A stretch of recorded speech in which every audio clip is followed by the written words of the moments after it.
வாசிக்கலாம். எரேமியா எழுதின புத்தகம் 15ஆம் அதிகாரம் 20-21. Book of Jeremiah verse 15, chapter 15 verse 20-21. ஒருவேளை நீங்க ஓஎச்ல பார்க்கறதுனா கூட பார்த்துக்கொள்ளலாம். அரணான வெண்கல ஆக்குவேன், அவர்கள் உனக்கு விரோதமாக யுத்தம் பண்ணுவார்கள், ஆனாலும் உன்னை மேற்கொள்ள மாட்டார்கள். உன்னை ரட்சிப்பதற்காகவும் உன்னை தப்புவதற்காகவும் நான் உன்னுடனே இருக்கிறேன் என்று கர்த்தர் சொல்கிறார். நான் உன்னை சகோதரர்களின் கைக்கு தப்புவித்து உன்னை பலவந்தரின் கைக்கு நீங்களாக்கி விடுப்பேன் என்கிறார். இந்த நாளிலே பார்க்க இருக்க முக்கியமான காரியம் என்னவென்றால், ஆண்டவர் உன்னை தப்புவிக்கிறவர், அது மாத்திரமல்ல உன்னோட இருக்கிறவர். He saves you. Savesனா he delivers also, and he is with you. உன்னோட இருக்கிறவர் என்று நாம் பார்க்கிறோம். ஒவ்வொரு வேத வசனமும் ஒவ்வொரு ஆண்டும் நம்ம தியானித்து கொண்டிருக்கிறோம். இதுல முக்கியமான காரியங்கள், ஒரு சில காரியங்கள் அப்படியே நடக்கிறது, அதுல எந்த மாற்றமும் இல்லாமல் நடக்கிறது. அதில் நிறைய சாட்சிகள் கேட்டோம். சில பிரசங்கங்கள் அவங்க வாழ்க்கையில் அனுபவித்து அதை அப்படியே பிரதிபலித்தது, அவனுடைய வசனம் அவங்களுக்குள்ள கிரியை செய்யும் என்பதை நம்ம சாட்சியாய் கேட்டோம். என்னுடைய நம்பிக்கையும் வேத வசனம்தான் வாழ்க்கையில் கிரியை செய்யும். வேத வசனத்துடன் சேர்ந்த பரிசுத்தாவியானவர் தான் பலமாக கிரியை செய்வார். மற்ற எதுவுமே நான் அவ்வளோவா எடுத்துக்கொள்ள மாட்டேன், அதை பெரிதாக என்னுடைய வாழ்க்கையில் சேர்த்துக்கொள்ளவும் மாட்டேன். அப்படி என்றால் இன்றைக்கு பார்க்க இருக்கிற காரியம் என்னவென்றால், உன்னை இந்த ஜனத்துக்கு எதிராக அரணான வெண்கலமான அலங்கமாய் ஆக்குவேன். அவர்கள் உனக்கு விரோதமாய் யுத்தம் பண்ணுவார்கள், ஆனாலும் உன்னை மேற்கொள்ள மாட்டார்கள். உன்னை ரட்சிக்கவும் உன்னை தப்புவிக்கவும் நான் உன்னோட இருக்கிறேன் என்று கர்த்தர் சொல்லுகிறார். ஒவ்வொரு நாளும் ஆவிக்குரிய வாழ்க்கையில நமக்கு ஆண்டவர் செய்ய வேண்டிய முதல் காரியம் என்ன தெரியுங்களா? நம்ம வாழ்க்கைய வெண்கலம் போல ஒரு பெரிய பாதுகாப்புக்குள்ள வைக்கணும். அது ரொம்ப அவசியம். பிராஸ் வால். எத்தனை பேர் டேங்கர் பார்த்துருக்கீங்க? இந்த இராணுவ தளத்தில் யூஸ் பண்ணுற டேங்கர். அப்படி இல்லைன்னா மீனம்பாக்கம் ஏர்போர்ட்டு அதை தாண்டின உடனே ஒரு டேங்கர் இருக்கும். அதை நீங்கள் ஒரு மாலை நேரத்தில் போனீங்கன்னா டிராஃபிக் நேரத்தில் போய் தொட்டு பார்க்கலாம். மற்ற நேரத்தில் போய் தொட்டுறாதீங்க, அங்கே இருக்க நான் உங்களை பிடிச்சிட்டு போய் திருட வந்தீங்கன்னு தூக்கிட்டு போயிடுவோம். இந்த டேங்கரு இந்த இராணுவத்தில் பயன்படுத்துகிற மிகப்பெரிய ஒரு நேரடியாக எதிரியை தாக்கக்கூடிய வாகனங்கள்லாம் தே ஆர் மேட் இன் பிராஸ், வெண்கலத்தினால பண்ணுகிறாங்க. ஏன் அப்படின்னா, இந்த வெண்கலத்தை பார்த்து ஒரு நல்ல மிஷின் கண்ணை வைத்து சுட்டாலும் குறைஞ்சது ஒரு 15 புல்லட்டு ஒரே பாயிண்ட்ல சுட்டாதான் அந்த வெண்கலத்திலே வடுவே வரும். வடுனா தெரியுமா? இப்போ நீங்கள் ஒரு பேப்பர் எடுத்து ஒரு குண்டூசியை குத்துனா ஒரு ஓட்டை வருதுல்ல, அதாவது ஃபுல் ஓட்டை வராது, லைட்டாக குத்துனா ஒரு ஓட்டை, ஒரு இம்ப்ரெஷன் வரும். அந்த இம்ப்ரெஷன் வெண்கலத்தில் ஒரு 15 புல்லட்டை ஒரே பாயிண்டில் நல்லா கரெக்டாக சுட்டாதான் அது வெண்கலத்தில் அந்த பக்கத்தில் ஒரு இம்ப்ரெஷன் கிரியேட் ஆகும். எதுக்கு இவ்வளோ ஸ்ட்ராங்கானதை இராணுவத்தில் பயன்படுத்துகிறாங்கன்னா, எதிரிகள் வந்தாலும் இவர்களை தாக்கினாலும் அந்த டேங்கருக்கு கீழவே வெடிமருந்து வைத்தாலும் அது உள்ளே இருக்கிறவங்க சேஃபாக இருப்பாங்க. டேங்கரு பிறண்டா கூட உள்ளே இருக்கிறவங்களுக்கு எதுவுமே ஆகாது. அப்படி என்றால் இந்த காலையில் ஆண்டவர் சொல்லுகிற காரியம் என்னவென்றால், உன்னை என்னையோ ஒரு வெண்கல அரணை போல நம்மை மாற்றுகிறவராய் இருக்கிறார். எதுக்கு மாற்றணும்? எதுக்கு மாற்றணும் அப்படின்னா, அதுலேயே இருக்கிறது, உனக்கு விரோதமாய் யுத்தம் பண்ணுவார்கள். உனக்கு விரோதமாய் யுத்தம் பண்ணுவார்கள். அதுக்கு அடுத்து தொடர்ந்து பார்க்குறோம், ஆனாலும் உன்னை மேற்கொள்ளவே மாட்டார். இந்த ஆண்டில் ஒருவேளை நான் தொடங்கும் பொழுதே ஆண்டவர் என்னை வெண்கலமாய் மாற்றட்டும் அப்படின்னு நீங்கள் ஒப்பு கொடுத்துட்டீங்க வச்சுங்களேன், you will be the strongest person. உனக்கு எவ்வளோ பேர் யுத்தம் பண்ண வந்தாலும் ஒருவரும் உன்னை மேற்கொள்ளவே மாட்டார்கள். ஹல்லேலூயா. ஏன் மேற்கொள்ள மாட்டாங்க அப்படின்னா, அந்த பகுதியோட 2வது பகுதியில் வேதம் சொல்லுகிறது, நான் உன்னோட இருக்கிறார். ஆண்டவர் நம்மோடு இருக்கிற வரைக்கும் ஒரு மிகப்பெரிய பிராஸ் ஃபென்ஸ்டு வாலுக்குள்ள இருப்பதை போல ஒவ்வொரு நாளும் வாழ்நாள் முழுதுமா, இந்த வருடம் அல்ல, வாழ்நாள் முழுதுமா ஆண்டவர் அப்படி நம்மை மாற்றுகிறவராக இருக்கிறார். எதிரில் யார் இருந்தாலும் எவ்வளவு பெரிய யுத்தம் பண்ணாலும் ஒன்று நினைவுக்கு வைத்துக் கொள்ளுங்க, உங்களை ஒருவரும் மேற்கொள்ளவே மாட்டார்கள். அதோடைய 2வது வசனம் பார்க்கிறோம், 21வது வசனத்தை பார்க்கிறோம். எங்கெல்லாம் அவர் பண்றாரு அப்படின்னா, நான் உன்னை பொல்லாதவர்களுடைய கைக்கு தப்புவித்து உன்னை பலவந்தருடைய கைக்கு நீங்களாக்கி விடுவிக்கிறார். எங்கன்னா இந்த பொல்லாது செய்கிறவங்களுக்கும் பலவானா இருக்கிறவங்களுடைய கைக்கு ஆண்டவர் என்ன பண்றாரா, நீங்களாக்கி விடுவிக்கிறார். அப்போ வாழ்நாளில் ஒன்று நினைத்து கொள்ளுங்க, when you become like a brass, ஒரு பெரிய வெங்கலத்தை போல மாறிட்டோம் அப்படின்னா எதை குறித்தும் கவலை கிடையாது. எத்தனை ஆண்டுகள் ஆனாலும் ஒரு நல்ல வெங்கலத்தில் செஞ்ச ஒரு உருவம் அல்லது பொம்மையை எடுத்து நீங்கள் மண்ணில் புதைச்சிருங்க, எவ்வளோ ஆண்டு கழித்து அதை நோண்டி எடுத்தாலும் அது வெங்கலம் தான். அது இரும்பா மாறவே, அது மண்ணா மாறவே மாறாது. நீங்கள் அதை எடுத்துகிட்டு போய் லேபில் கொடுத்தாலும் அது என்னது, அது பிராஸ் தான். அப்போ ஒன்று நல்லா ஞாபகத்துக் கொள்ளுங்க, ஆண்டவர் உன்னை என்னை எப்படி மாற்றுகிறவராக இருக்கிறார்னா, நான் சேஞ்சிங் the strongest faith உள்ள விசுவாசியாய் ஆண்டவர் மாற்றுகிறவராய் இருக்கிறார். ஹல்லேலூயா. சூழ்நிலைகள் மாறலாம், நாம் எதிர்கொள்ள காரியங்கள், நினைக்கிற காரியங்கள் நடக்காமல் போகலாம். ஆனால் நீயும் நானும் மாறாதவர்களாய் ஆண்டவர் மேல வைத்த விசுவாசத்தில் உறுதியானவர்களாய் ஆண்டவர் வைக்கிறவராய் இருக்கிறார் என்று நாம் பார்க்கிறோம். இதுல எப்படிலாம் இந்த ஃபென்ஸ், பிராஸ் ஃபென்ஸ் ஆண்டவர் மாத்துறாருன்னு ஒரு சில காரியங்களை மொத்தமாக 3 காரியம் தான் பார்க்க போறோம். அதுக்கு மேல டைம் கிடையாது. எரேமியா 1ஆம் அதிகாரம் 18ஆம் வசனத்தை வாசிக்கலாம். புக் ஆஃப் ஜெரமியா 1:18 பார்க்கலாம். இதோ தேசம் அனைத்துக்கும் யூதாவின் ராஜாக்களுக்கும் அதன் பிரபுக்களுக்கும் அதன் ஆசாரியர்களுக்கும் தேசத்தின் ஜனங்களுக்கும் எதிராக நான் உன்னை இன்றைய தினம் அரணிப்பான பட்டணமும் இருப்புத்துணும் வெண்கல அலங்கும் ஆக்கினேன். இங்க பாருங்களேன், ஆண்டவர் நம்ம உறுதியான வெண்கலமா மாத்துறதுக்கு காரணம் என்னவென்றால், நமக்கு எதிராக யாரெல்லாம் எழும்புவாங்க, யாரெல்லாம் நம்ம வாழ்க்கையில இன்ற காரியங்கள் அல்லது இந்த வருடத்துல நமக்கு எதிராய் வருவார்கள் அப்படின்னா, ராஜாக்களும் பிரபுக்களும் நீங்கள் எதிர்பாராத பெரிய இடத்துல இருந்தெல்லாம் எதிர்ப்பு வந்து கொண்டே இருக்கும். ஆனால் வேதம் சொல்லுகிறது, உன்னை அங்கதான் வச்சு உறுதியா மாற்றுகிறவராய் இருக்கிறார்.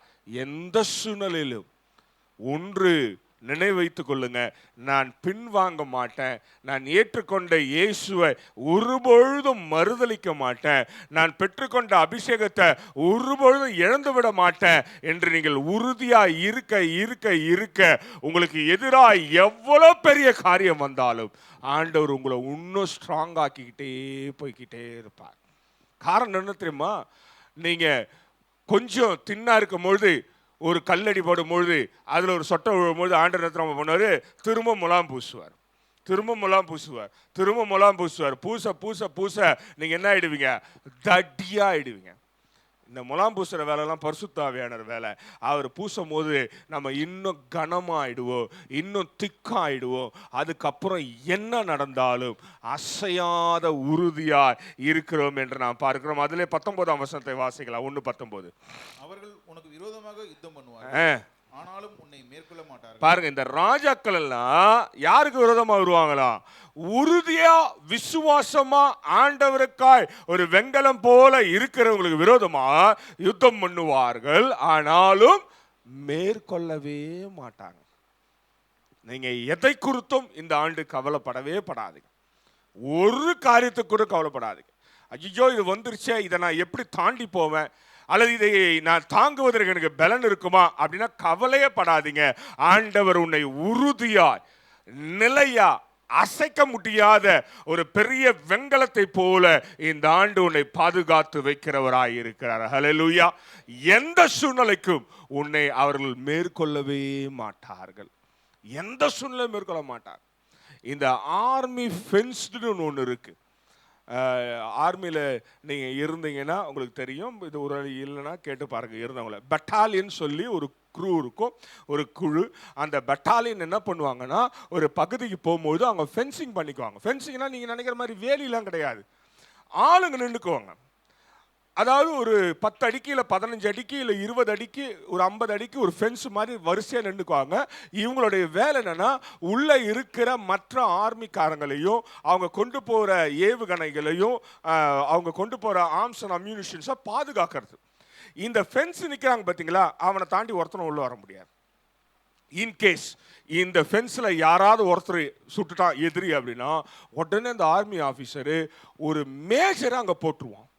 ஏன்னு கேட்டிங்கன்னா, அந்த மேஜர் என்ன பண்ணுவான்னா, இவன் குட்டுக்கிற கமாண்டில் மற்றவங்க எல்லாரும் கொஞ்சம் நெஞ்ச பயம் கூட ஓடி போயிடும். ஏன்னா இவன் மேஜர் கூட இருக்கிறவன். அதனால் இந்த ஆர்மிக்காரங்க பயப்படவே மாட்டாங்க, முன்னேறிக்கிட்டே போவாங்க. நீங்கள் ஒருவேளை சீஸ் ஃபயர் என்று சொல்லி இந்தியாவுக்கும் சீனாவுக்கும் இந்தியாவுக்கும் பாகிஸ்தானுக்கும் ஒரு போர் நடந்தது. நீங்கள் சரித்திரத்துலேருந்து பார்த்தீங்கன்னா, மேஜர் கமாண்டு கொடுத்தானா முன்னேறிக்கிட்டு போயிட்டே இருப்பாங்க, எதை குறித்து கவலைப்பட மாட்டாங்க. காரணம் என்னவென்றால், அவங்க கூட இருப்பது மேஜர் என்ற ஒரு தைரியம். இன்றைக்கு உன்னை என்னைய வெங்கலமாக்குற காரணத்தினமா எவ்வளோ பேர் உனக்கு எதிராக யுத்தம் பண்ணினாலும் அவர்கள் மேற்கொள்ளாமல் இருக்கிறது காரணம்னா, உனக்குள்ள இருக்கிறவர் பரிசுத்த ஆவியானவராய் இருக்கிறார். ஹல்லேலூயா.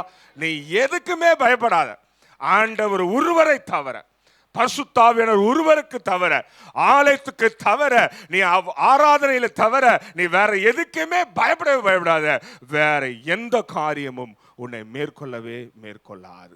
அடுத்த ஒரு காரியத்தை பார்க்கலாம். 6ஆம் அதிகாரம் 27ஆம் வசனத்தை வாசிக்கலாம். 6:27 எரேமியாவிலே, நீ என் ஜனத்தின் வழியை அறிந்து கொள்ளவும் சோதித்து பார்க்கவும் நான் உன்னை அவர்களுக்குள்ளே துருகமாகவும் அரணாகவும் வைத்தேன். இங்க பாருங்களேன், ஆண்டவர் என்ன பண்றாருன்னா, சில நேரத்துல நம்மை கொண்டு போய் அந்த இடத்துல வைக்கிறார். காரணம் என்னன்னா, நம்ம மூலமா, உன் மூலமா, என் மூலமா ஆண்டவர் எவ்வளவு பவர்ஃபுல் என்பதை அவங்க தெரிந்து கொள்வதற்காக, சத்தியத்தை அறிந்து கொள்வதற்காக, சுவிசேஷத்தை அறிந்து கொள்வதற்காக ஆண்டவர் உன்னை என்னை கடினமாக்கி வைக்கிறவராயிருப்பார். வேதம் சொல்லுகிறது, ஆதி அப்போஸ்தலர்களை கொல்லும் பொழுது அப்போஸ்தலர்கள் பயப்படவே இல்லை. ஆதி அப்போஸ்தலர்களை விடுங்க, அதுக்கப்புறம் அவங்க பின்னடியில் வந்தவர்களும் கொஞ்சம் கூட பயப்படவே இல்லை மரணத்தை குறித்து. காரணம் தெரியுமா? அவங்க சிந்தின ஒவ்வொரு துளி ரத்தத்திற்கும் ஒவ்வொரு திருச்சபை உண்டாயிக்கொண்டே இருந்தது. அவ்வளோ ஸ்ட்ராங்காக இருந்தாங்க. இன்றைக்கு உன்னை என்னை ஆண்டவர் அப்படிதான் வைக்கிறார், அப்படிதான் எதிர்பார்க்கிறார். காரணம் தெரியுமா? அவருடைய நாமம் இந்தியா முழுதுமாய் செல்லும்படியா, இந்தியாவை அசைப்பதற்காய், உன்னை என்னையை வைத்து இந்த இந்தியா முழுதுமாய் ஆண்டவருக்காய் மாற்றுவதற்காய் உன்னை என்னை அரணான வெங்கலமாய் மாற்றுகிறவராய் இருக்கிறார். ஹல்லேலூயா. அப்போ ஒன்று நல்லா தெரிஞ்சுக்கோ, நம்ம பயப்படாத, தைரியமாயிரு. உன்னோடு இருக்கிறவர் பரிசுத்த ஆவியானவராய் இருக்கிறார். உபாகமம் 32ஆம் அதிகாரம் 35ஆம் வசனத்தை வாசிக்கலாம். டியூட்ரானமி 32:35 பார்க்கலாம். பழி வாங்குவதும் பதிலளிப்பதும் எனக்குரியது. ஏற்ற காலத்தில் அவர்களுடைய கால் தள்ளாடும். அவர்களுடைய ஆபத்து நாள் சமீபமாய் இருக்கிறது. அவர்களுக்கு நேரிடும் காரியங்கள் தீவிரத்து வரும். இங்க பாருங்க, நீ நானும் உனக்கு எதிராக வர்றாங்கல்ல, யுத்தம் பண்றாங்கல்ல, அவங்கள பத்தி கவலையே படாதீங்க. You just avoid them. ஈஸியா ஒரு வழி சொல்லி தரேன். என்ன தெரியுமா? நீங்க பாட்டு அவாய்ட் பண்ணிட்டு போயிட்டே இருங்க. அவாய்ட் பண்ணிட்டு, இப்போ உங்களுக்கு காது கேட்கலன்னு வச்சுங்களேன். இப்போ எனக்கு அதுதான் ரொம்ப சந்தோஷமா இருக்குது. காது கேட்கல, நீங்க என்ன பேசுனா எனக்கு கவலை இல்லை. ஏன் சொல்லுங்க? எனக்கு கேட்காது. எனக்கு ஆனால் எனக்கு லெஃப்ட் சைடில் நின்று பேசுங்க கேட்டுருவேன். அதனால வச்சுங்க, ரைட் சைடில் தான் கேட்காது. இப்போ நீங்கள் ரைட் சைடில் நின்று எவ்வளோ பேசுங்களேன், எனக்கு கவலையே கிடையாது. காரணம் என்ன? எனக்கு கேட்காது. இந்த வருஷத்தில் அல்லது வாழ்நாள் முழுதுமா ஒன்று தெரிந்து கொள்ளுங்க, உங்களுக்கு எதிராக யுத்தம் பண்ணுறவங்கள just avoid, neglect, you just keep on going. நீங்கள் உங்கள் வழியில், உனக்கு நியமிக்கப்பட்ட பாதையில், உன்னை அபிஷேகம் பண்ணி எடுத்து பயன்படுத்துகிற வழியில் நீ போய்கொண்டே இரு. உனக்கு விரோதமாக யுத்தம் பண்ணுறல கண்டுக்காத. வேதம் சொல்லுகிறது, பழி வாங்குதலும் மற்ற காரியங்களும் யாருக்குரியதான்? சடுதியில் தீவிரமாக தள்ளாடி விழுவாங்க, நீ எங்கேயோ போயிருப்ப. எங்கேயோ. இப்போ நமக்கெல்லாம் என்ன தெரியுமா ஆசை? எல்லாருக்குமே நம்மை குறித்து பேசுகிறவர்களுக்கும் அல்லது நம்மளுடைய சத்துருக்களும் விழுவதை பார்க்க வேண்டும் என்ற ஆசை இருக்குமா இருக்காதா? நல்ல ஆசை தானே அது. ஏன்னா 1 சங்கீதம் சொல்லுகிறது, சத்துருக்கள் நடுவே ஒரு பந்தியை ஆயத்தம் பண்ணி உன் தலையை எண்ணெயினால். இது நல்ல ஒரு சங்கீதம் தான். ஆனா ஆண்டவர் என்ன தெரியுமா சொல்றாரு? இன்றைக்கு உங்களுக்கு சொல்லுகிற காரியம், you just keep strong and move on. நீ ஸ்ட்ராங்கா, உறுதியா, வெங்கலமா இருந்து போய்கொண்டே இரு. யுத்தம் பண்ணுவதை குறித்து, உனக்கு எதிராய் வருவர்களை குறித்து அவர் பாற்றுக்கொள்ளுகிறவராய் இருக்கிறார். அவர் என்னன்னா பண்ணட்டும். சில நேரத்தில் அவரே எழுப்பினாலும் கவலைப்படாத. ஏனென்றால் உன் நிமித்தமாய் அவருடைய நாமம் மகிமைப்படுவதற்காகவே உன்னை உறுதியாய் நிறுத்துகிறவராய் இருக்கிறார். வேதத்தில் யோபு நல்லா புடமிட்டாங்க. அவன் அடி வாங்கின மாதிரி வேற எவனும் அடி வாங்கல. ஆனா உறுதியா இருந்தான். பார்த்துங்க, ஸ்ட்ராங்கா இருந்தான் கடைசி வரைக்கும். அவன் ஆண்டவர் நிறைய கேள்வி கேட்டான். ஆரம்பம் கொஞ்சம் கஷ்டமா இருந்தது, நடுவில் கொஞ்சம் ரொம்ப கேள்வி கேட்டான். ஆண்டவர் என்ன இப்படி ஆச்சா பூச்சானா, கடைசியில் ஒப்புரவாயிட்டான். ஏன்? அவன் ஸ்ட்ராங்கா உறுதியா என்ன தெரியுமா? நான் நம்புகிற தேவன் என்னை ஒருபொழுதும் கைவிட மாட்டார் என்ற நம்பிக்கை இருந்தது. இன்றைக்கு ஒன்று நல்லா தெரிஞ்சுக்கொள்ளுங்க, கேட்டுக்கொண்டிருக்க சத்தியத்தின்படி அவர் நம்மோட இருக்கிறவர். God is with us. எல்லா சூழ்நிலையிலும் உன்னை வெங்கலமாய் மாற்றி, உனக்கு எதிராய் வருகிற யுத்தத்தில் அவர்கள் உன்னை மேற்கொள்ளாமல் மாற்றி வைப்பது அவருடைய காரியமாய் இருக்கிறது என்று நாம் பார்க்கிறோம். யுத்தங்கள் வரும், ஆனால் அவங்க மேற்கொள்ளவே மாட்டாங்க. எசேக்கியேல் 3:9 புக் ஆஃப் எசேக்கியேல் 3:9 பார்க்கலாம். உன் நெற்றியை வச்சிரக்கல்லை போல் ஆக்கினேன், கண்மலையை பார்க்கிலும் கெட்டியாக்கினேன். அவர்கள் கலகமுள்ள வீட்டார் என்று நீ அவர்களுக்கு பயப்படாமலும் அவர்கள் முகங்களுக்கு கலங்காமலும் இரு என்றார். இந்த வசனம் அப்படியே போட்டு விடுங்க ஓஎஸ்லயா. இங்க பாருங்களேன், வேத வசனம் அருமையா இருக்குது. இப்போ ஆண்டவர் முதல்ல எதை திறமை ஸ்ட்ராங் ஆக்குறாரு? எதை ஸ்ட்ராங் ஆக்குறாராம்? மண்டைய. இப்போ உங்களுக்கு நெற்றி அருமையா வேதம் சொல்ற, உங்கள் நெற்றியை உறுதியாய் ஆக்குற அப்படின்னு சொன்னா நமக்கு புரியாது. அது எங்கெங்க இருக்குது அப்படின்னு நிறைய பேர் கேட்பீங்க. உங்க மண்டையை ஸ்ட்ராங் ஆக்குறாரு. மண்டைக்குள்ள என்ன இருக்குது? மண் இருக்குது. அதனாலதான் முடி முளைக்குது. இப்போ எனக்கு இல்லை அப்படின்னா என்ன அர்த்தம்? மண் இல்லை என்ற அர்த்தம். இப்போ தடவி பாருங்க, எவ்வளோ பேருக்கு எவ்வளோ முடி இருக்கு, விட்டுறேன் உங்ககிட்ட. இப்போ பாருங்களேன், நெற்றி என்பது ஃப்ரான்டல் லோப். நல்ல சயின்ஸ் படிச்சவங்களுக்கு தெரியும், நெற்றி என்பது ஃப்ரான்டல் லோப். இப்போ வேதம் தெளிவாய் சொல்லுகிறது, உனக்கு விரோதமாய் கலகம் பண்ணுகிறவர்ல நீ கவலையே படாத. அடுத்து என்ன சொல்றதுல? கலகம் பண்ணுகிற வீட்டாரோ என்று நீ பயப்படாமோ அவங்க முகத்துக்கு கலங்காம இரு. உனக்கு விரோதமா கலங்கம் பண்ணுகிற வீட்டாரா இருந்தாலும், உனக்கு முகத்துக்கு நேராக கலங்கம் பண்றவங்களா இருந்தாலும் நீ என்ன பண்ணுமா? கலங்கவே கலங்காத. ஏன் தெரியுமா? அவங்களால உன்னை மேற்கொள்ளவே முடியாது. அவங்களால முடியவே முடியாது. காரணம் என்ன தெரியுமாங்க? why it is not possible அப்படின்னா, நம்ம போன வருஷத்துல இந்த வருஷத்துக்குள்ள எப்படி வந்தோம் தெரியுமா? பரிசுத்தாவியனோட பலத்தோட வந்தோம். ஹல்லேலூயா. பரிசுத்தாவியானோட பலத்தோட வந்திருக்கிறோம். அவங்களால நம்ம தொட கூட முடியாது. அவங்க எவ்வளவு வேணா பேசட்டும், எவ்வளவு வேணா கலகம் பண்ணட்டும், அந்த வீட்டாரே பேர்ந்து வந்து நமக்கு விரோதமா நின்றாலும் மேற்கொள்ளவே மாட்டார்கள். காரணம் என்னவென்றால், God is with us. ஆண்டவர் உன்னோட என்னோட இருக்கிறவராய் இருக்கிறார். அருமையான தேவச்சனமே, முதல் காரியம் நமக்கு பயத்தை உண்டாக்குறது என்ன தெரியுமாங்க? இந்த கலகம் தான் உண்டாக்கும். ஆவிக்குரிய பிள்ளைகளுக்கு விரோதமா பிசாசு முதல்ல கொண்டு வர ஆயுதம் என்ன தெரியுமா? நமக்கு தெரியாம செஞ்சு கொண்டிருக்கிற ஆயுதம் என்ன தெரியுமா? கலகம் தான். ஐயாவை பத்தி நான் போய் தம்பிக்கிட்ட போட்டு கொடுக்குறது. என்ன போட்டு கொடுக்குறது? ஐயா முன்னாடி உட்காந்து வாசிங்க தூங்குறாருன்ட்டு தம்பிக்கிட்ட போட்டு கொடுப்பேன்.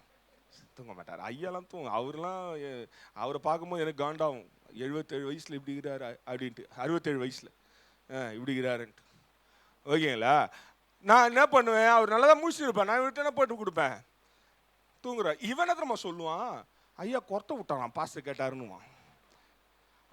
அவன் சிலுவை என்ன பண்ணுவான், ஜோசோட சொல்லுவான், என்ன அவங்க மாமனார் கொத்த ஒரு சவுண்டு சர்ச்சுக்கே கேட்சாம அப்படின்னு. நீங்க எதை குறித்தும் கவலைப்படாதீங்க, ஆண்டவர் உங்களோட இருக்கிறார். ஹல்லேலூயா. உதாரணம் தான் சொன்னேன், உங்களுக்கு உதாரணம் சொன்னேன். ஏன் தெரியுங்களா? எந்த கலகம் பண்ணுகிற வீட்டாரும் உங்களை மேற்கொள்ளவே மாட்டார்கள். வேதம் அதுதான் சொல்லுகிறது. நீங்கள் உறுதியா இருங்க, நீங்க திட்டமா இருங்க. உங்களை திட்டப்படுத்துகிறவர் உங்களுக்குள்ளே இருக்கிறார். ரோமர் 16:20 வாசிக்கலாம். ரோமன் 16:20 பார்க்கலாம். சமாதானத்தின் தேவன் சீக்கிரமாய் சாத்தானை உங்கள் கால்களின் கீழே நசுக்கி போடுவார். நம்முடைய கர்த்தராகிய இயேசு கிறிஸ்துவினுடைய கிருபை உங்களுடனே கூட இருப்பதாக. இங்க பாருங்களேன், சமாதானத்தின் தேவன் இங்க யுத்தம் பண்ணுகிற தேவன் என்று போடல. என்ன தேவனா? ஏன்னா நான் ஆராதிக்கிற யெகோவாகிய தேவன் யுத்தத்துல பிரியம் உள்ளவர். தெரியுமா உங்களுக்கு? உங்களுக்கு தெரியலனா யூடியூப்ல போய் பாருங்க. நான் எப்பயோ ஒரு தடவை பிரசங்கம் பண்ணியிருக்கேன், காட் ஆஃப் வார் என்று நான் பிரசங்கம் பண்ணியிருக்கேன். எத்தனை பேருக்கு ஞாபகம் இருக்குன்னு தெரியல, ஒருவேளை இங்கே பண்ணலையா தெரியல. அவர் யுத்தத்துல பிரியம் உள்ள தேவன். ஆனா இங்க சொல்லுகிற தேவன் என்னன்னா, சமாதானத்தின் தேவன் சாத்தான காலின் கீழே கொண்டு வர காரணம் தெரியுமா?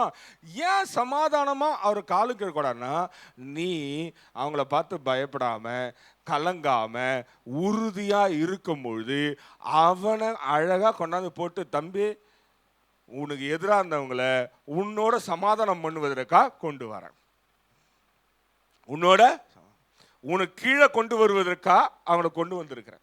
நீ என்ன பண்ணக்கூடாது, உடனே இதை அட்வான்டேஜ் எடுத்துக்கொண்டு அவன் தலைமையில ஏறி உட்காந்து குதிரை ஓட்டக்கூடாது. நல்லா ஞாபகம் வச்சுக்கொள்ளுங்க. உன்னுடைய எதிரிகள் உன்னோட யுத்தம் பண்ணுகிறவர்ல ஆண்டவர் உனக்கு கீழே கொண்டாந்தாருன்னா நம்ம உடனே என்ன பண்ணக்கூடாது, குதிரை சவாரி ஓட்டக்கூடாது. நல்லா ஞாபகம் வச்சுங்க. ஏன் தெரியுமா? ஆண்டவர் தான் கொண்டு வருவார். கொண்டு வரும்பொழுது நீ அவங்களோட அமைதலா இரு. ஏற்ற நேரத்தில் நசுக்கி காலும் கீழே போட்டு மெரிச்சிட்டு போயிட்டே இரு. அவ்வளோதான் நான் சொல்லுவேன்.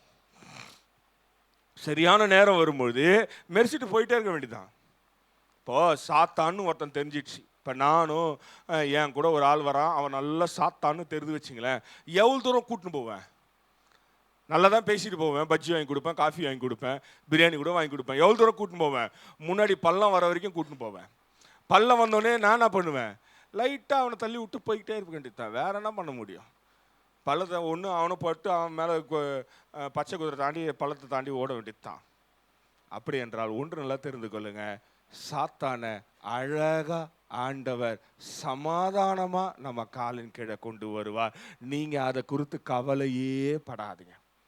ஐயோ இவனை எப்படிங்க தகர்த்துவது, இந்த பிரச்சனையை எப்படி கையாளுவது, இந்த ப்ராப்ளம் எப்படி சால்வ் பண்றது, அல்லது இந்த கன்ஃபியூஷனை எப்படி சொல்யூஷன் கண்டுபிடிக்கிறது, இதெல்லாம் இந்த வருஷத்துல விட்டுருங்க. இந்த வருஷத்துல நீங்க தலைய மண்டையை போட்டு உடைச்சிக்காதீங்க. ஏனென்றால் உங்க மண்டைய ஆண்டவர் உறுதியாக்கியிருக்கா. காரணம் தெரியுமா? நீ சமாதானமா போய்கிட்டே இருப்பா. சாத்தானா இருந்தாலும் எவனா இருந்தாலும் உன் காலின் கீழே ஆண்டவர் கொண்டு வருகிறவரா இருக்கிறார் என்று நாம் பார்க்கிறோம். சங்கீதம் 46:10 வாசிக்கலாம். தாவீது என்ன சொல்லுகிறானே, நீங்கள் அமர்ந்திருந்து நானே தேவன் என்று அறிந்து கொள்ளுங்கள், ஜாதிகளுக்குள்ளே உயர்ந்திருப்பேன், பூமியிலே உயர்ந்திருப்பேன். வேதம் சொல்லுகிறது, சங்கீதக்காரன் சொல்றான், நம்ம அமர்ந்திருந்து அவரே தேவன் என்று அறிந்து கொள்ளணும். ரொம்ப பெருசா எதிர்க்கலாம் தேவையில்ல. ஏன் மேற்கொள்ள மாட்டாங்கன்னா, ஜாதிகளுக்குள்ளேயும் இந்த பூமியிலையும் அவர் உயர்ந்து இருக்கிற தேவனாய் இருக்கிறார். இந்த காலையில ஒன்று நல்ல ஞாபகம் வைத்துக் கொள்ளுங்க, முதல்ல உங்களை உறுதிப்படுத்துறார். உறுதியாகும் போது ரொம்ப கஷ்டம் தெரியுங்களா உங்களுக்கு? நீங்க இந்த எண்ணெய் வாங்குற டின்னு டப்பா தெரியுமா? எண்ணெய் டின்னு டப்பா எத்தனை பேர் பார்த்துக்கிறீங்க? நாங்களாம் பேக்கெட் தான் பார்க்குறோம் அப்படின்னு சொல்றாங்க. எண்ணெய் டின்னு, அந்த டப்பாவை போட்டு நீங்க உக்காந்தா என்ன ஆகும்? நசுங்கிடும். ஒரு 1000 எண்ணெய் டின்னு டப்பாவை எடுத்து நெருப்புல போட்டு அதை ஒரு டப்பா வாக்கி உக்காந்தா சொல்லுங்களேன், நீங்க தான் நசுங்குவீங்க. கல்லு மாதிரி இருக்கும். ஏன்னா மொத்த இரும்புன்னா ஆகும், உருகி கல்லு மாதிரி ஆயிடும். ஒன்று நல்லா தெரிஞ்சுக்கொள்ளுங்க, பரிசுத்த ஆவியானவர் உன்னுக்குள்ள வரும்பொழுது உறுதியாக்கும் போது அப்படிதான் இருக்கும். அந்த ப்ராசஸ் கொஞ்சம் கஷ்டமா இருக்கும். ஏன்னா டஃப் ஆகணும்ல, உறுதியாகும் போது கொஞ்சம் கஷ்டமா தான் இருக்கும். அதை நீ அண்டர்க்ரோ பண்ணிட்டேன்னு வச்சுக்கிய, நீ அந்த ப்ராசஸ்ல உள்ள போய் வெளியே வந்துட்டிய அப்படின்னா நீ உறுதியா ஆண்டவர் மாத்திடுவாரு. அதுக்கப்புறம் உனக்கு வருகிற யுத்தத்தில் உனக்கு விரோதமாய் வருகிறவர்கள் ஒருபொழுதும் உன்னை மேற்கொள்ளாமல் இருப்பார்கள் என்று நாம் பார்க்கிறோம். அடுத்து கடைசியாக ஒரே ஒரு பாயிண்ட்டை பார்த்துட்டு நம்ம முடிக்க போகிறோம். என்னன்னா, ஆண்டவர் உன்னோட என்னோட இருக்கிறவர் சும்மா இருப்பாரா அப்படின்னா கிடையாது. நிறைய பேர் நினச்சிக்கிறோம் ஆண்டவர் நம்ம வாழ்க்கையில் சும்மா இருக்கிறாருங்க அப்படின்னா அவர் சும்மாவே இருக்க மாட்டார். சும்மா இருக்கிறது அவருடைய வேலை கிடையாது. சும்மா இருப்பதற்கு நம்ம வாழ்க்கையில் அவர் வரலை. நீங்கள் வேணால் சும்மா இருக்கலாம், காலையிலேருந்து சாயங்காலம் வரைக்கும் சும்மாவே இருக்கலாம். எப்படா சும்மா இருக்குதுன்னு கேட்டால் நீங்கள் போய் கேட்டு பாருங்கள். அப்போ காலையிலேருந்து சாயங்காலம் வரைக்கும் சும்மாவே இருக்கலாம். ஆண்டவர் அப்படி சும்மா இருப்பது கிடையாது. எந்த இடத்துலையாவது இயேசு அமர்ந்து சும்மா சாப்பிட்டுட்டு மார்த்தாள் வீட்டில் கொரட்டை விட்டார் அப்படின்னு எங்கன்னா இருக்குது? கிடையாது. ராத்திரி முழுதும் ஜெபித்து கொண்டிருந்தார். மனுஷகுமாரனுக்கு தலை சாய்க்க இடம் இல்லை. வேதவசனம் சொல்லுது. காரணம் என்ன தெரியுமா? அவர் தலையை சாய்க்கவே இல்லை. ரா முழுதும் ஜெபித்து கொண்டிருந்தார். ரா முழுதும் பிதாவிடத்தில் பேசி கொண்டிருந்தார். மறுநாளுக்குரிய எல்லா பவரையும் பிளானையும் எக்ஸிக்யூட் பண்ணுவதற்கான பலத்தோட வெளியே வந்தார். அந்த நாள் முழுதும் ஊழியம் செய்தார். திரும்ப ராத்திரி போயிட்டார். அவர் பூமியில வாழ்ந்த வரைக்கும் அப்படிதான் வாழ்ந்தார். யெகோவாகிய தேவன் ஒரு நாளும் சும்மா கிடையாது. அப்படி என்றால் நம்ம வாழ்க்கையில இருக்கிறார்னா அவர் சும்மா ஒன்றும் இருக்கிற ஆண்டவர் கிடையாது. நம்ம தான் சில நேரத்தில் யோசிச்சுக்கிறோம், ஆண்டவரே நீ என்ன ஆண்டவரே சும்மாவே இருக்கிற, நானும் 10 வருஷமா ஜெபம் பண்றேன், 5 வருஷமா ஜெபம் பண்றேன், ஒண்ணுமே நடக்கல அப்படின்னா நீ இன்னும் ஸ்ட்ராங் ஆகலன்னு அர்த்தம். இப்போ ஜிம்முக்கு போறாங்கன்னு வச்சுக்கலாம் ஒரு பையன். இப்போ உதாரணத்துக்கு இவெல்லாம் நல்லா உறுதியாகிறானுங்க, சுழுவே வேணாண்டா அவன் தூக்கிடுவோண்டா. இப்போ ஒரு ஒல்லியாக ஒரு பையன் ஜிம்முக்கு போகிறான். ஜிம்முக்கு போனோடனே அந்த ட்ரெயினர் பிடி தானே, பர்சனல் ட்ரெயினர் பிடி கூப்பிட்டு, தம்பி வாடா, எட்ட உடனே உனக்கு லெக்கு போடுறேன், இந்த பக்கம் ஒரு 500 கிலோ அந்த பக்கம் ஒரு 500 கிலோ படு, லெக்கு போடுறா தை அப்படின்னு போடுவானா? 3 மாதம் ஆகும் அவன் அந்த டம்பிள்ஸை தூக்குறதுக்கு. தெரியுமா உங்களுக்கு? எத்தனை பேர் ஜிம்முக்கு போய்க்கிறீங்க? என்னத்துங்க, வெரி குட் பிரதர், ஆண்டு உங்களை ஆசீர்வதிப்பார். ஹெல்த்தியாக இருக்கிறது நல்லது. போங்க, வாக்கிங் போங்க, ஜாகிங் போங்க, ஜிம்முக்கு போங்க, சுகர் இல்லாமல் வாழுங்க. ரைட், அது உங்கள் விருப்பம். இப்போ 3 மாதத்துக்கு அவன் அந்த டம்பிள்ஸே தொட மாட்டான். இவனுக்கா காண்டாயிடும். என்னடா நானும் வரேன், இவன் வந்தால் ஒர்க் அவுட்டுன்றான், தரையில் படுன்றான், மவுண்டன் கிளைம்புன்றான், ஜம்ப்புன்றான், இப்படியே உறுத்தின்னு இருப்பானுங்க பாருங்க. ஏன் தெரியுமா? அவன் பாடி ஃப்ளெக்சிபிள் ஆகி ஸ்ட்ராங் ஆன பிறகு தான் இரும்பவே தொட விடுவான். அதுக்கப்புறம் நீ எவ்வளோ வெயிட் போட்டாலும் உனக்கு மசில் பிடிக்கவே பிடிக்காது. அசால்ட்டாக அடிப்பானுங்க. நீங்கள் ஜிம்மில் வேணால் ஆலயம் முடிந்து போன பிறகு ஏதாவது ஜிம்மில் இருந்தாங்கன்னா போய் பாருங்கள். நல்லா கரெக்டாக எக்ஸசைஸ் பண்ணுறவங்க, இந்த ஸ்டெராய்டு போடுறவங்களாம் விட்டுருங்க, கரெக்டாக எக்ஸசைஸ் பண்ணுறவங்க ஃபஸ்ட்டு ஒரு 15-20 minutes work out warm up பண்ணிட்டு அடிப்பானுங்க. செம்ம வெயிட்டு போடுவானுங்க. அவனுக்கு எதுவுமே பண்ணாது. மறுநாள் காலைல வேலைக்கு போயிட்டே இருப்பானுங்க. அன்னைக்கு எல்லா வேலையும் செய்வானுங்க. காரணம் என்ன தெரியுமா? அவங்க பழகிட்டாங்க, உறுதியாயிட்டாங்க. ஆண்டவரும் அப்படிதான். நீ வந்த உடனே உன் மேலே ஆசீர்வாதத்தை வச்சாருன்னா நீ என்ன பண்ண மாட்ட? தாங்கவே மாட்ட. ஒன்று ஆண்டவர் விட்டு ஓடுருவேன், இல்லைன்னா கொடுக்குற ஆசீர்வாதத்தை மிஸ்யூஸ் பண்ணுருவேன். இப்போ இன்னொரு உதாரணம் சொல்கிறேன்னே. இப்போ நீங்கள் ஒரு நிறைய சொன்னாலும் மாட்டிக்குவேன். ஒரு 20,000 ரூபா வாங்குறீங்க வச்சுங்களேன். 20,000 ரூபா மாதம் வாங்குறீங்க. திடீரென்று உங்களுக்கு ஹைக்கு போட்டு 5 லட்ச ரூபா மாத சம்பளம் அப்படின்றாங்க. நீங்கள் என்ன பண்ணுவீங்க? ஞானமாக இருந்தால் சேர்த்து இன்வெஸ்ட் பண்ணுவீங்க. இல்லை திடீர்னு பணத்தை பார்த்த உடனே நம்ம என்ன பண்ணுவோம்? ஐயோ ஆண்டவரே, காலில் போடுறதுலேருந்து தலையில் குத்துற வரைக்கும் ஒரே கலராக இருக்கும், அதுவும் பச்சை கலராக இருக்கும். இது கிளி வருதா ஆள் வருதானே தெரியாது. உங்களை சொல்ல, பொதுவாக உதாரணத்துக்கு தான் சொல்கிறேன். காரணம் என்னன்னா அதோடைய வேல்யூ தெரியாது. இன்றைக்கு ஆண்டவர் உன்னை உறுதியாக ஆக்காம உன்னோட இருந்து ஒன்னே செய்ய மாட்டாரு. உன் கூட இருக்கிறார்னா ஒவ்வொரு நாளும் உன்னை உறுதியாக்கி கொண்டே இருப்பார். உனக்கு வேணா தெரியாது இன்னைக்கு என்ன நீ லெசன் கத்துக்கிட்ட, இன்னைக்கு ஆண்டவர் உனக்கு என்ன போதித்தாரு, நீ எந்த விஷயத்துல உறுதியானன்னு உனக்கு தெரியாம இருக்கலாம். ஆனா அவருக்கு தெரியும். ஒவ்வொரு காரியமா தாண்டி போக எளிதா எது வந்தாலும் மேற்கொண்டு போயிட்டே இருக்கலாம். ஏன் கேட்டீங்கன்னா, once you face the biggest challenge you will become a captain. நீங்க அதுல உறுதியாயிடுவீங்க. இந்த விமானி இங்க இருக்காங்க தெரியுங்களா, அவன் எடுத்த உடனே பைலட்லாம் ஆக்க மாட்டாங்க. தெரியுமா உங்களுக்கு? எடுத்த உடனே பைலட் ஆக்க மாட்டாங்க. குறைஞ்சது 40 மணி நேரம் ஃப்ளை இருக்கணும் கோ பைலட்டாக இருக்கிறதுக்கு. அதுக்கு முன்னாடி என்ன பண்ணுவாங்கன்னா, ஃப்ளைட்டில் உட்காந்துன்னு பைலட்டுக்கு தண்ணி எடுத்து குத்துன்னு இருப்பாங்க. நீங்கள் வேணால் போய் பாருங்கள். அதுக்கப்புறம் கோ பைலட் ஆகி பைலட் ஆகவே முடியாது. அவன் குறைஞ்சது 40க்கு மேலே டர்புலன்ஸை பார்க்கணும். டர்புலன்ஸ்னால் என்ன தெரியுமா? அந்த விமானம் உள்ளே இருக்கவங்களாம் தோ இப்போ பரலோகம் பக்கத்தில் இருக்கிற மாதிரியே இருக்கும். தோ இப்போ பரலோகம் தோ வந்துட்டார் ஆண்டவர் அப்படின்ற மாதிரி இருக்கும் கிறிஸ்தவங்களுக்கு. இப்போ நம்ம கிறிஸ்தவங்க டர்புலன்ஸில் இருக்கிறோம்னா ஃப்ளைட்டில் எப்படி இருக்குன்னா, தோ வந்துட்டாருங்க ஆண்டவர், தோ தாங்கிறார் ஜன்னலில் பாருங்க அப்படின்ற மாதிரியே இருக்கும். அப்படி இருக்கும் விமானம் உள்ள. ஏன்னா எப்போ ரெண்டா ஒஞ்சி கொளுத்தின்னு அங்கேருந்து கீழே சாம்பலா கொட்டுவோன்னு தெரியாத மாதிரி இருக்கும். அந்த மாதிரி டர்புலன்ஸை பார்த்தா தான் பைலட் ஆக்குவாங்க.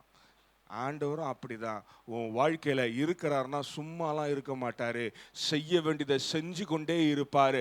உன்னை உறுதியாய் மாற்றுவதற்கு, உன்னை கடினமாய் மாற்றுவதற்கு, உன்னை கொண்டு போய் ராஜாக்கள் மத்தியில் வைப்பதற்கு, உன்னை கொண்டு ஆண்டவருடைய நாமம் மகிமைப்படுவதற்காக உனக்கு எதிராய் வருகிறவங்க உன்னை மேற்கொள்ளாம இருப்பதற்கு முதல்ல உன்னை ஸ்ட்ராங் ஆக்குவதுதான் அவருடைய வேலையாய் இருக்கிறது. ஹல்லேலூயா. அப்போ ஒன்று நல்லா தெரிஞ்சுக்கொள்ளுங்க, என்னங்க ஆண்டவர் இருக்காருன்றீங்க, எதுவுமே தெரியல அப்படின்னா இன்ன வரைக்கும் நீ உயிரோட இருக்கிற தெரியுமா? அதுவே ஆண்டோடைய சித்தம்தான். ஏன்னா எவ்வளோ பேருக்கு எவ்வளோ வந்து போயிட்டாங்க. ஒரு 4 மணி நேரத்துக்கு முன்னாடிலாம் பார்த்தீங்கன்னா நிறைய பேர் போயிட்டாங்க. இன்னைக்கு இல்லை. இப்போ 4 மணி நேரம் கழிச்சு பார்த்தீங்கன்னா இல்லை, போன வருஷமே போயிட்டாங்கன்னு சொல்கிறேன். ஆனால் இன்னைக்கு வரைக்கும் நீயும் நானும் உறுதியாக இருக்கிறதுனா அவருடைய சுத்தமாக இருக்கிறது. சும்மா இருப்பதில்லை. அவர் என்ன செய்கிறாருன்னா, எரேமியா 20:11 வாசிக்கலாம். புக் ஆஃப் ஜெர்மையா 20:11 பார்க்கலாம். கர்த்தரோ பயங்கரமான பராக்கிரமசாலியாய் என்னோடு இருக்கிறார். ஆகையால் என்னை துன்பப்படுத்துபவர்கள் மேற்கொள்ளாமல் இடறுவார்கள். தங்கள் காரியம் வாய்க்காதபடியால் மிகவும் வெட்கப்படுவார்கள். மறக்கப்படாத நித்திய லட்சை அவர்களுக்கு உண்டாகும். ரைட், அப்படியே விட்டுருங்க. இங்க பாருங்களேன், சும்மா இருப்பதில் அவர் வேலைங்க. நம்ம நினைச்சு கொள்ளுகிறோம் ஆண்டவர் சும்மாகிறாரு. எரேமியா 15:21 ஞாபகம் வைத்துக் கொள்ளுங்க. அந்த பகுதியை தான் இதில் லிங்க் பண்ணி பேசுகிறேன்.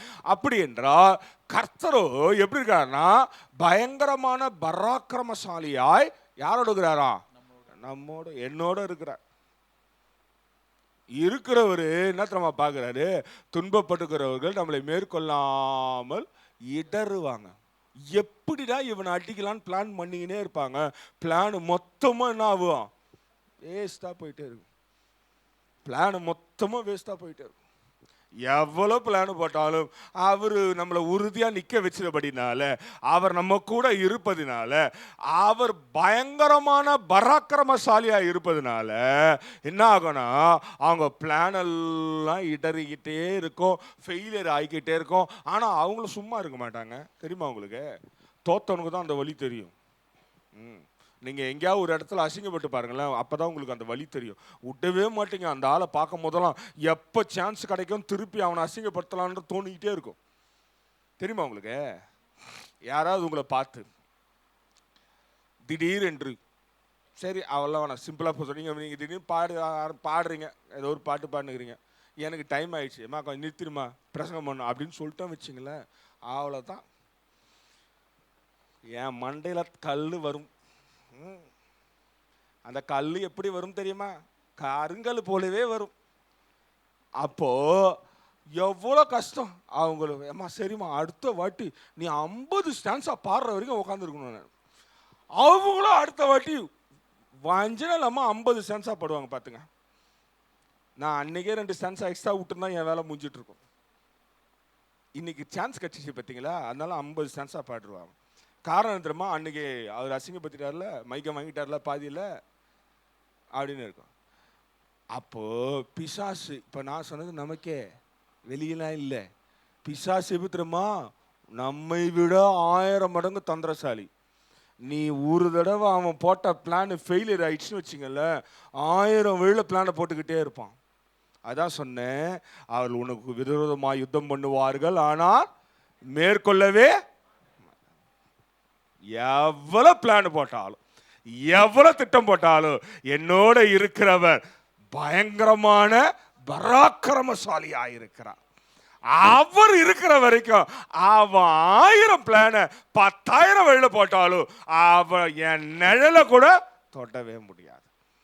அந்த தைரியம் உங்களுக்குள்ள வருவதற்கு ஆண்டவர் உங்களை உறுதியாக்கி கொண்டே இருப்பார். சும்மா இருப்பதில்லை, அவர் பயங்கரமான பராக்கிரமசாலியா இருப்பார். ஒருவேளை நமக்கு கண்ணுக்கு தெரியாம இருக்கலாம். we may not know his force, அவனுடைய வழிகளையும் அவனுடைய வலைகளையும் நம்ம கண்ணுக்கு தெரியாம இருக்கலாம். சில நேரத்தில் நம்ம யோசிச்சு கொள்ளலாம், நம்ம பைக்கில் போயிட்டே இருப்போம், பக்கத்தில் வர வண்டி டம்முன்னு சவுண்டு கேட்கும், நம்ம திரும்பி பார்ப்போம். அது அவனுக்கு வந்தது இல்லை, திரும்ப அவனுக்கு பிசாசு அவனுக்கு வச்ச வலை. பாவம், பக்கத்தில் இருந்த ஒரு பராக்கிரமா நின்று இருப்பாரு, அவர் மேலே வராசி அது எங்கேயோ போயிடுச்சு. நம்ம நினச்சின்னு கொண்டுருவோம், பா ஆண்டவர் என்னை காப்பாற்றினார், நூல் இழையில் என்னோட வந்து வாகனத்திலிருந்து தப்பித்தார். தப்பிக்கல, பக்கத்தில் இருந்தவர் வெயிட்டா இருந்தாரு. உன் கூட இருந்தவர் எப்படிப்பட்டால? பராக்கிரமசாலி. குறுக்களை நின்றதுனால மேல மோதம் வந்தது, அவர் மேல மோதனபடினால, அவர் மேல மோதனா எப்படி இருக்கும்? கண்மலையான கிறிஸ்து மேல மோதனா சுக்குநூறா அங்கேயே விழுந்து கிடப்பாங்க. நமக்கு தான் தெரியல. நம்ம வந்து சாட்சி சொல்லுவோம், ஆண்டவர் நேற்று தினத்தில் வாகனத்தில் வரும்பொழுது என்னை அழகாய் காப்பாற்றினார். காப்பாற்றவே இல்லைங்க, கூட தான் இருக்கிறாரு. கூடுகிறவருக்கே இவ்வளவு மகிமனா அவர் செயல்பட ஆரம்பித்தா எதிரிகள் சுக்குநூறாய் ஓடுகிறவர்களாய் இருக்கிறார்கள். ஹல்லேலூயா.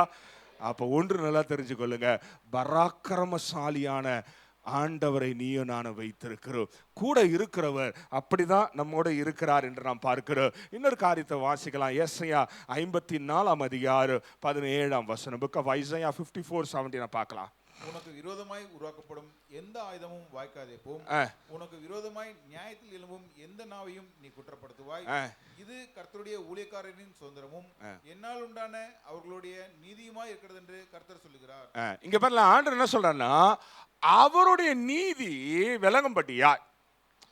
இப்போ அப்பாவுடைய ரைச்சஸ்னஸை தெரிந்து கொள்ளும்படியா, to know how God is righteous, அவருடைய நீதி விளங்கும்படியா அவர் என்ன பண்றாருன்னா, நமக்கு விரோதமாய் வருகிற ஆயுதங்களை நிர்மூலமாக்கிறாரு, நமக்கு விரோதமாய் பேசுகிற நாவையும் இல்லமாக்கிறாரு.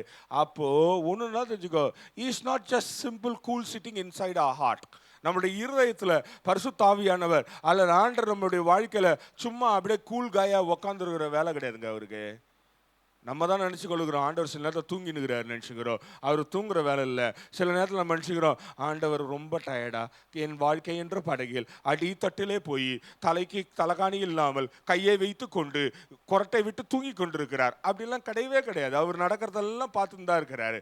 காரணம் என்னன்னா, நீயும் நானும் உறுதியாக இருக்கிறோமா, நீயும் நானும் அவரை மறுதளிக்காமல் இருக்கிறோமா, நீயும் நானும் அவரை எந்த இடத்துலையும் விட்டு கொடுக்காம பேசுகிறோமா என்பதை ஆராய்ந்து பார்த்து கொண்டே இருக்கிறார். ஒன்றுமே இல்லை, நீங்களும் உங்கள் நண்பனும் 2 பேர் நடந்து போய்கிட்டே இருக்கீங்க, திடீரென்று இன்னொருத்தன் வந்து உங்கள் நண்பன் உங்களை பற்றி தப்பு தப்பாக பேசுகிறான்னு வச்சிங்களேன். உங்கள் நண்பன் அமைதியாக இருந்தானா உங்களுக்கு எப்படி இருக்கும்? உங்களுக்கு புரியல. நானும் முப்புறம் போகிறோம், இங்கே இவர் தான் மாட்டினார் இன்னைக்கு. நானும் முப்புறம் போகிறோம். திடீர்னு மூப்பரை பற்றி ஒருத்தர் தப்பு தப்பாக என்கிட்ட அவர் எதிர்க்கே திட்டினுக்கிறாங்க. நான் கம்முன்னு கை கட்டினு இப்படி பார்த்துனுக்கிறேன். அப்படின்னா இவருக்கு எப்படி இருக்கும்? செம்ம காண்டாகும். கூட இருந்ததுனே ஆமாம் கொட்டுறான் பத்தியா, நான் எப்போ விழுவேன் என்று பார்த்து கொண்டிருக்கிறார் பத்தியா அப்படின்னு யோசிப்பேன். எல்லாமே உண்மைதானங்க ஐயா. ஆனால் அதே ஆளு நான் போயிடு யார்கிட்ட வந்து யார்கிட்ட பேசுகிற போடான்னு உனக்கு விட்ட வச்சுங்களேன், இவர் எப்படி இருக்கும்? இவர் கத்திரிக்காய் மாதிரி இப்போ இருப்பார், ஆனால் எகிரி போய் அடிப்பார். நீங்கள் நவருக்கு நான் ஆட்டிக்கிறேன். ஐயா உங்களுக்கு 67 வயசு ஆயிடுச்சு, ஓரம் வந்துருங்க, நான் கையை பிடிச்சி இருக்கணும். நான் முன்னாடி ஒரு குரலை விட்டுட்டேன்னு வச்சுங்களேன், இவர் சும்மா இருப்பாருன்னு நினைக்கிறீங்க? வாய்ப்பே இல்லை. அவன் என்னை விட பயங்கரமா அதோட விருப்பம் அடிக்க தான் பார்ப்பார். காரணம் என்ன? கூட இருக்கிறார்ல, அவர் பார்த்துக்குவாரு அப்படின்னு. நான் அதனால தான் ஒன்று சொல்றேன், நீ ஆண்டவரை மறுதலிக்காத. உன் வாழ்நாளில் இந்த ஆண்டில் ஒன்று தெரிஞ்சுக்கோ, உனக்கு சோதனை வரும்பொழுது, உனக்கு விரோதமாக யுத்தம் வரும்பொழுது, பரிசுத்த ஆவியானவர் உன்னோடு இருப்பதை நினைவு கூர்ந்து மறுதலிக்காத, விடாத, அவருக்காக நில்லு. நீ நிற்கிறத அவர் பார்த்துட்டாருன்னு வச்சுங்களேன், அவர் பயங்கரமா யுத்தம் பண்ண ஆரம்பிச்சிருவார். அவர் இறங்கி யுத்தம் பண்ண ஆரம்பிச்சாருன்னா உனக்கு விரோதமாய் வருகிற எல்லா ஆயுதங்களையும் நிர்மூலமாக்கிடுவார். எல்லா நாவுகளையும் இராதபடி பண்ணி விடுவார். காரணம் என்னன்னா, நீ நானும் அமைதியா ஆண்டவரே அச்சின்னே இருக்கிறாங்க, ஆண்டவரே என்ன ஆண்டு பண்ற ஆண்டவரே, அடுத்த ஞாயிற்றுக்கிழமை வர ஆண்டவரே, இந்த ஞாயிற்றுக்கிழமை அஷ்டாங்க ஆண்டவரே, நீ 10 அவருக்கு நீ அங்கேயே தூங்குனேன்னா எனக்கு பதில் உனக்கு பதில் வேற ஒருத்தன் வந்துக்கிறான் சர்ச்சுக்கு, நான் அவங்க கூட போயிடுவார். புரியுதுங்களா? எந்த இடத்துலையும் விட்டு கொடுக்காதீங்க, விட்டு கொடுக்கவே கொடுக்காதீங்க. அதனால தான் சொல்றேன், உறுதி என்பது நாட் ஓன்லி இந்த பிராஸ் வெங்கலத்தில் மாத்திரமல்ல, உன் விசுவாசத்திலையும் உறுதி நிலையாக இருக்க வேண்டிய. கடைசியா ஒரே ஒரு வசனத்தை வாசத்தை நம்ம முடிக்கலாம். ஏசாயா 29:5 பார்க்கலாம். உன்மேல் வருகிற அந்நியரின் திரள் பொடி தூளத்தனையாகவும். இங்க பாருங்களேன், உன்மேல் வருகிற அந்நியரின் திரள் என்னவாமா? பொடி தூளத்தனையாகும். பலவந்தரின் திரள் பறக்கும் பதர் களத்தனையாகவும். அது திடீரென்று சடிதியாய் சம்பவிக்கும். சும்மா இருக்கிறவரு சும்மாலாம் இருக்க மாட்டாரு. முதல்ல பார்த்த மாதிரி பயங்கரமான தேவனாய் இருக்கிறாரு. ரெண்டாவது பார்த்தோம், அவர் என்ன பண்ணுவார்னா, நீ அவருக்கா உண்மையா உத்தரவாதமா தைரியமா நிக்கிற அப்படின்னா உனக்கு எதிராக வருகிற ஆயுதம் நாவ் எல்லாத்தையும் நிர்மூலமாக்குவாரு. மூணாவது பார்க்கிறோம், உன்மேல் வருகிற அந்நியருடைய எல்லா காரியமும் தூள் தூளா ஆக்கிடுவாராம். தூள் தூளா. இப்போ சூனிய பொம்மை வச்சுட்டாங்கன்னு வச்சிங்களேன், சிலர்லாம் வீட்டுக்கு கூப்பிடுவாங்க ஜோம் பண்ணுறதுக்கு, ஐயா எங்கள் வீட்டில் சூனிய பொம்மை வச்சுட்டாங்கட்டு. நான் போய் பார்த்தீங்கன்னா அது 10 ரூபா இந்த ஃபேன்சி ஸ்டோரில் விற்கிற பொம்மை தான் அது. நான் யோசிப்பேன், சரி எத்தனை போய் குத்தா வீட்டில் குழந்தைங்களாவது விளையாடுவாங்க, இவங்ககிட்ட எப்படி எத்தனை பார்த்து, ஏன்னா ஜோம் பண்ண கூப்பிட்டாங்க, அது எத்தனை என் பையில் போட்டு வந்தால் அவங்க நினைப்பாங்க, பாஸ்ட் தான் ஒரு வேலை வச்சுட்டாரோ, எத்தனை போகிறாரு கலெக்ஷன் பார்க்குறாரோ அப்படின்னு நினச்சிடுவாங்க. ஏன்னா நாங்கள் ஒரு டைம் அப்படி தான் யோசித்தோம், நானும் ஜெரோம் புதுறோம், அவர் வைக்க நான் எடுக்க, அவர் வைக்க நான் எடுக்க, எனக்கு சம்பாதிக்கலான்னு யோசித்தோம். ஆனால் அந்த பிளான் ஒர்க் அவுட் ஆகல. ஓகேங்களா? இப்போ பொம்மை வைக்கிறாங்க வச்சுங்களேன், நீங்கள் திடீர்னு காலையில் வீடு வாசல் திறக்கிறீங்க, எத்தனை பேர் வாசல் காலையில் எழுந்து தண்ணி தெளித்து வாசல் பெருக்கிறீங்க? சாரி பாஸ்டர், நாங்களாம் வள்ளி மாப்பிங் வேக்கம் மட்டும்தான் போடுவோம், ஒயின்னு சவுண்டு கேட்கும் எங்கள் வீட்டு வாசலில். சங்குதிரை போலவே பல வீட்டு வாசலில் காலையில் கேட்கும் பாருங்க. அவங்க கத்துறாங்களாம், வேக்கம் கிளீனர் கத்துதான் தெரியாது, ஏதோ ஒன்று கத்தட்டும் விடுங்க.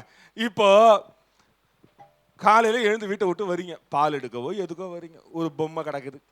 சரி பொம்மை வேணாங்க, ஒரு எலுமிச்சை பழங்குது, முட்டைக்குது. நான்லாம் ஜாலியாக முட்டை ஆம்லேட் போட்டு சாப்பிடுவேன். இப்போ அது கூட சாப்பிட முடியாது, வெஜிடேரியன் ஆகிட்டேன். சரி ஓகே, எலுமிச்சை பழங்குது, நீங்கள் என்ன பண்ணுவீங்க? அவ்வளோதான். பாஸ்டர் ஃபோன் அடிங்க, அவருக்கு தொண்டை சரியில்லை, வந்து ஜூஸ் போட்டு குடிப்பார் அப்படின்னு ஃபோன் அடிப்பீங்க. நான் உண்மையிலே ஜூஸ் தான் போட்டு குடிப்பேன். வேதம் ஒன்று நல்லா சொல்லுது, நல்லா கவனிங்களேன். உனக்கு விரோதமாய் வருகிறவரில் உன் கூட இருக்கிறவர் பண்ணுற வேலைன்னு தெரியுமா, அதை தூளா மாற்றிடுவார். நீ எழுந்து வரும்பொழுது தூளா உன் வாசலில் கண்டதுன்னா நீ என்ன நினைப்ப? இப்போ நீங்கள் இப்போ நான் சொன்னதெல்லாம் வச்சுருங்களேன், பொம்மை முட்டை எலுமிச்சம்பழம்லாம் மூசாகுது, ஓகேவா? வீட்டு வாசலில் கவுத்த இருக்கிறீங்க, தூளாக கொஞ்சம் கிடக்குது ஏதோ, நீங்கள் என்ன பண்ணுவீங்க? தொடர்பு தடுத்து பேருக்கு தள்ளிட்டு போயிட்டே இருப்பீங்க. உடனே பாஸ்டர் எங்கள் வீட்டு வாசலில் தூள் கிடக்குது அப்படின்னு ஃபோன் பண்ண நேரத்தில் பண்ணிப்பேன், மரியாதை தொடர்பு தடுத்து பெருக்கு, எத்தனை நாளாக பெருக்கல நீ, வீட்டு வாசலில் குப்பை கிடக்குது எனக்கு ஃபோன் பண்ணுகிற அப்படின்னுவேன். உண்மை தானே?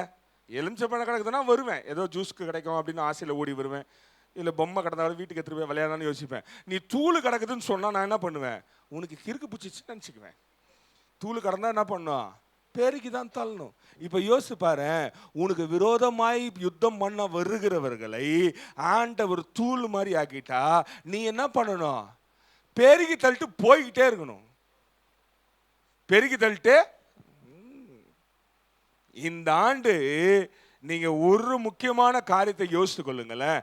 எது நடந்தாலும் நான் வரும்பொழுது என் வாழ்க்கையில எனக்கு விரோதமா யுத்தம் பண்ணுகிறவர்களை என்னோட இருக்கிற பராக்கிரமசாலியான இயேசு என்ன பண்ணுவார்னா, அவங்கள ஆயுதங்களை நிர்மூலமாக்கி அவங்க நாவி இராதபடி அதை தூளாக்கி என் பாதையில போடுவாரு. என் வேலை பெருகி ஓரம் தள்ளிட்டு கிளீனான பாதையில நடந்து போவதுதான். இந்த தைரியம் உன் வாழ்க்கையில வரும் என்றால் இந்த ஆண்டு இல்லைங்க, வாழ்நாள் முழுவதுமாய் நீ வெங்கலம் போல உறுதியாய் இருப்பாய். எது வந்தாலும் கவலை இல்லை, எது நேர்ந்தாலும் கவலை இல்லை, யாருனாலும் வரட்டும். வேதம் சொல்லுகிறது, உனக்கு விரோதமா கலகம் பண்ண எவன் வந்தாலும் நீ எதை குறித்தும் கவலைப்படாத. காரணம்னா ஒன்று ஞாபகம் வச்சுக்கோ, இன்னைக்கு ஒப்பு கொடுக்கும்பொழுது ஆண்டவரே என்னை கேட்ட சத்தியத்தின்படி வெங்கலமான அரண்களை போல மாத்துங்க ஆண்டவரே. இந்த ஆண்டு யுத்தங்கள் வரட்டும், விரோத்ரோகங்கள் வரட்டும், எதிரிகள் வரட்டும், எனக்கு எதிராக யுத்தம் பண்ணட்டும், ஆனா அவங்க என்னை மேற்கொள்ள மாட்டாங்க. If you make me strong, என்னை வெங்கலம் போல நீங்க மாற்றி விட்டுவீர்கள் என்றால் அவங்க என்னை மேற்கொள்ளவே முடியாத ஆண்டவரே என்று நீங்கள் ஒப்பு கொடுக்கும் பொழுது God is ready to make you a stronger person. உறுதியான ஒரு மனுஷியா ஆண்டவருக்கா இந்த நாளில் ஆண்டவர் மாற்றுகிறவராய் இருக்கிறார். இருந்த இடத்துல கண்களை மூடி, சத்தியம் ஒருபொழுதும் செய்ய வேண்டியதை செய்யாமல் திரும்பவே திரும்பாது. வேத வசனம் சொல்லுகிறது, அது என்ன செய்யணுமோ அதை தான் செஞ்சுட்டு வரும். இது நடுவில் எதையும் மாத்தாது. It will do its work. இந்த கேட்ட சத்தியத்தின்படி ஆண்டவர் உன்னை வெங்கலமாய் மாற்றுகிறவர். உன்னை எதிரிகளுக்கு நடுவில் நிறுத்துவார் என்றால் நீ உறுதியாயிட்ட என்று அர்த்தம். உன்னை சூழ எதிரிகள் இருக்கிறார்கள் என்றால் ஒன்று ஞாபகம் வைத்துக் கொள்ளுங்க, you are already a strongest person to face every defensive things. எவ்வளவு காரியம் வந்தாலும் நீ டிஃபென்ஸா தடுக்கிற அளவுக்கு ஆண்டவர் உன்னை மாற்றி விட்டார் என்ற நம்பிக்கை ஆண்டருக்கு வந்த பிறகுதான் உன்னை கொண்டு போய் எதிரிகளுக்கு நடுவில் வைப்பார். அது வரைக்கும் உன்னை மாத்திக்கிட்டே இருப்பார். மாறுவது நம்ம கையில் இருக்க, மாற்றி கொள்வோம் என்றா, if you become yourself like a brass, நல்ல உறுதியான வெங்கலம் போல நீங்க மாறிட்டீங்க அப்படின்னா நீங்க கவலையே படாதீங்க. எவ்வளவு பேரு, எவ்வளவு யுத்தம், எவ்வளவு டெக்னிக்கு, எவ்வளவு வலைகளை விரித்தாலும், எவ்வளவு கலகம் பண்ணாலும், எவ்வளவு ஆயுதங்களை கொண்டு வந்தாலும் ஒருபொழுதும் உன்னை என்னையும் மேற்கொள்ளவே மாட்டார்கள். காரணத்திரமா பராக்கிரமும் உள்ள பயங்கரமான ஆண்டவர் உன் வாழ்க்கையில என் வாழ்க்கையில இருக்கிறார். அவருடைய கை ஒரு காலம் ஓங்க விட மாட்டார். அவருடைய ஆயுதங்கள் ஒரு காலம் அவர் நம்ம தொட விட மாட்டார். நிர்மூலமாக்கி விடுவார். நாவுகளை இராதபடி பண்ணி விடுவார். அவங்கள தூளாக்கி நம்ம வாசல்ல நம்ம போற பாதையில அப்படியே எருவு போல டஸ்ட் போல போய்கிட்டே இருப்போம். நமக்கே தெரியாது இதனால டஸ்ட் கிடக்குதுன்ட்டு போயிட்டே இருக்க வேண்டியதான், காலை உதறி விட்டுட்டு. காரணம் என்னன்னா, அவங்கெல்லாம் ஆண்டவர் உனக்காய் யுத்தம் பண்ணி எரித்து போட்டவர்களாய் இருப்பார்கள். அருமையான தேவச்சனமே, become a strongest person in this year. இந்த ஆண்டு நான் ஆண்டருக்காய் உறுதியா மாறிடுவாங்க, ஸ்ட்ராங் ஆயிடுவாங்க. என்ன வந்தாலும் இயேசுக்காக மாத்திரம் வாழ்வுங்க. என்ன நடந்தாலும் இயேசுவை விடவே மாட்டேங்க. நான் பெற்றுக்கொண்டிருக்க பரிசுத்த ஆவியானவரை விடவே மாட்டேன் அப்படின்ற உறுதி உனக்குள்ள இருக்கும் என்றால், நீ வைத்திருப்பாய் என்றால், ஆயத்தமாய் மாறி விடுவாய் என்றால், இந்த நாள் தொடங்கி வாழ்நாள் முழுதும் ஆண்டவர் உன்னை விட்டு போகவே மாட்டார். Leave you. உன்னை விட்டு போகவே மாட்டார். நீங்க அமர்ந்து சும்மா இருந்து பார்த்தா போதும். நீங்க உங்க வேலையை பார்த்து ஆண்டவர் உங்களுக்கு சொல்ற வேலையை செஞ்சா மாத்திரம் போதும். அவர் உங்களுக்கு முன்பதா எல்லா காரியங்களும் செப்பனிடுகிறவராய் இருக்கிறார். அன்பின் பரலோக பிதாவே, இந்த காலையில நீர் எங்களோடு பேசுகிறதை போல இருக்கிறீர் ஆண்டவர். இருக்கிற இல்ல, பலமா பராக்கிரமசாலியா எங்களை எதிரிகளை நிர்மூலமாக்குற அளவுக்கு, தூளா தவிடாக்குற அளவுக்கு எங்க காலின் கீழே போடுற அளவுக்கு நீங்க இருக்கிறீங்க என்பதை நாங்க இந்த நாள்ல தெரிந்து கொண்டோம். எங்க வாழ்நாள் முழுதுமா நீங்க அப்படியே இருங்க ஆண்டவரே. எங்க வாழ்நாள் முழுதுமா எங்களை உறுதியாக்குங்க. யுத்தங்களை குறித்து நாங்கள் பயப்படாமல், எங்களுக்கு எதிராய் வருகிறதை குறித்து நாங்கள் அஞ்சாமல், நீர் எங்களோட இருக்கிறீர் என்ற நம்பிக்கை எங்களோட இருப்பதுக்காய் நன்றி. இது காலைல கேட்ட சத்தியத்தின்படி ஆண்டவர் என்னோடு இருக்கிறார். எல்லா விடத்திலையும் அவர் என்னை தப்புவிப்பார், என்னை காப்பாற்றுவார் என்ற நம்பிக்கை இந்த காலையில் எங்களுக்கு கொடுத்ததுக்காய் நன்றி. சத்தியத்தின்படி இந்த ஆண்டு முழுதுமாய் ஒவ்வொரு நாளும் நீங்க கூட இருங்க. எல்லா யுத்தத்திலையும் நீங்க கூட இருந்து சத்துரு மேற்கொள்ளாத அளவுக்கு நீங்க பாதுகாத்துக் கொள்ளுங்க. இயேசுவின் நாமத்தில் பிதாவே, ஆமென்.